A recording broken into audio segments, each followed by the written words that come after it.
Maraming salamat po sa pagbibigay nyo ng atensyon sa amin. Pangalawa, ako po ay nandito bilang miyembro ng PDP.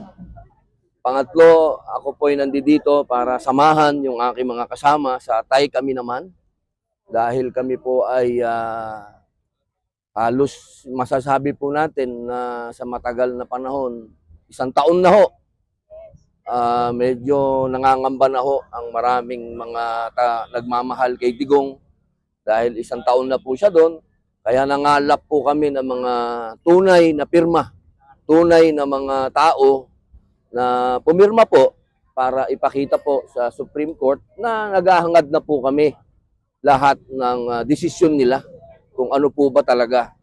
Kung yung pagkakadala po ba sa aming mahal na Tatay Digong ay legal o illegal.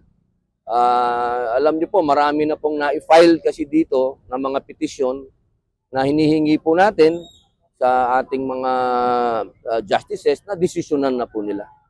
Opo, isa po tayo sa mga nauna. Ilan na po, sir, yung ilan na? 200. 238,561 signatures. First batch. Meron pa susunod. Meron pa po susunod. Marami pong nag-aantay ng mga kababayan natin. Sa 28. Siyempre po, lahat kami, kailangan po, kaya po, tayo kami naman eh. Kasi matagal na taon, 6 na taon na siya yung nagsilbi sa atin, kami naman nagsisilbi ngayon. Ng ICC? Yes po. Hindi naman namin kinikilala yung ICC. Oo, kami lahat, lalo na ako. Pilipinas to, dapat hindi nga dinala doon si dating Pangulong Rodrigo Roa Duterte. Pero siyempre, kami naniniwala na dapat nandito sa jurisdiction ng Supreme Court. Kasi kung ano man yung desisyon ng ICC, masakit sa amin yun. Dahil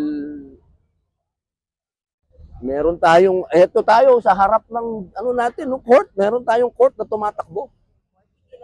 Sabi nga ng tatay ko, matuto muna tayo lumakad bago tayo tumakbo. Dapat manalo muna tayo dito. Kapag nanalo tayo sa laban natin dito, malaking tagumpay na yun. So, susunod na yung sa ICC. Sabi ko nga po, unahin muna natin yung panalo natin dito, sa battle natin dito, sa bansa natin. Yan ang importante eh. Yung dito sa bansa natin. Kapag nagdesisyon ng Supreme Court at sinabi nilang ibalik, then proceed kami sa pangalawa. Ibig sabihin po nito, marami pong tao ang nagmamahal kay Tatay Digong at humihingi ng hustisya. At ito po ay mga totoong tao. Hindi po ito magic na pumirma lang kung sino-sino. Hindi po. Ito po ay galing sa iba't ibang lugar sa Pilipinas.